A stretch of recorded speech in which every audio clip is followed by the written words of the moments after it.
Hello అందరికీ. Welcome to Shannu vlogs. ఈరోజు మీకు ఒక కొత్త రెసిపీ అయితే చూపియబోతున్నాను. ఏంటి అనుకుంటున్నారా?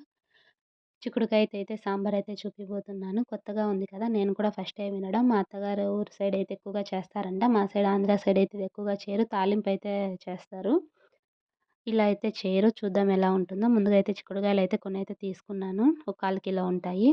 కందిపప్పు తీసుకొని అయితే ఉడకబెట్టుకోవాలి.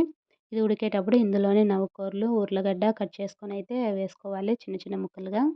ఇది ఇలా ఉడుకుతూ ఉంటుంది. ఇందులోకైతే మసాలా అయితే ప్రిపేర్ చేసుకుందాము. ఉల్లిపాయ, తెల్లగడ్డ, అలాగే కొబ్బెర వేసుకొని కొద్దిగా నీళ్ళు వేసుకొని అయితే మిక్సీకి అయితే పట్టుకోవాలి. ఇందులోకి కొద్దిగా చింతపండు అయితే వేసుకొని అలాగే కొద్దిగా వాటర్ వేసుకుంటూ నున్నగా మిక్సీ పట్టేసుకోవాలి. సో, పట్టేసుకొని పక్కనైతే పెట్టేసుకోవాలి. ఇంత చిక్కుడుగాయలు నీట్‌గా శుభ్రం చేసేసుకొని ఉడికే దాంట్లో అయితే వేసేసుకోవాలి కందిపప్పులో. ఇందులోకే ఒక బీరకాయ కూడా వేస్తున్నాను చిన్న చిన్న ముక్కలుగా కట్ చేసి. మీకు కావాలంటే వేసుకోవచ్చు. లేదంటే స్కిప్ చేసేయొచ్చు. ఇందులోకి టమోటా కూడా వేస్తున్నాను. 2 పెద్ద టమోటాలైతే 2 అయితే వేస్తున్నాను. ఇలా వేసేసుకొని కొద్దిసేపైతే ఉడకనివ్వాలి వీటిని. ఎక్కువ టైం ఏం పట్టదు. తక్కువ టైంలోనే అయిపోతుంది. ఇలా ఉడకనివ్వాలి. ఇలా ఉడికిన తర్వాత ముందుగా ఇందులోకి మసాలా అయితే రెడీ చేసి పెట్టుకున్నాం కదా!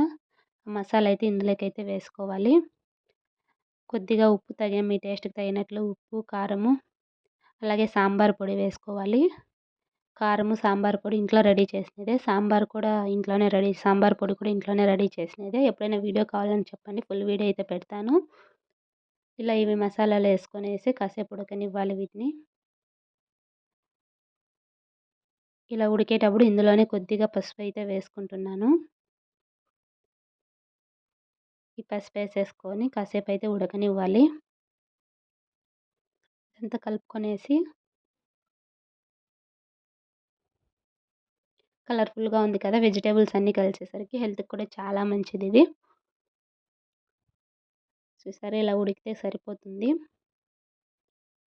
ఇలా ఉడికితే స్టవ్ ఆఫ్ చేసుకొని పక్కన పెట్టేసుకోవడమే. ఒక ప్యాన్ తీసుకొని అందులో కొద్దిగా ఆయిల్ వేసేసుకొని, కొద్దిగా ఆవాలు, ఎర్రగడ్డ, అలాగే ఎండుమిరపకాయలు, కరివేపాకు వేసుకొని ఫ్రై చేసేసుకోవాలి.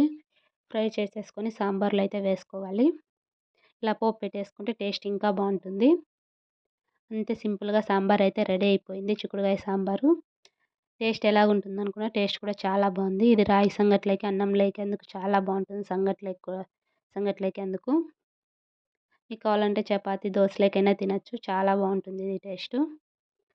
ఈ వీడియో మీకు నచ్చిందని అనుకుంటున్నాను. నచ్చితే లైక్ చేయండి, షేర్ చేయండి, కామెంట్ చేయండి. ఇప్పటివరకు నా ఛానల్‌ని సబ్స్క్రైబ్ చేసుకోకపోతే ముందుగా అయితే సబ్స్క్రైబ్ చేసుకోండి. Thanks for watching.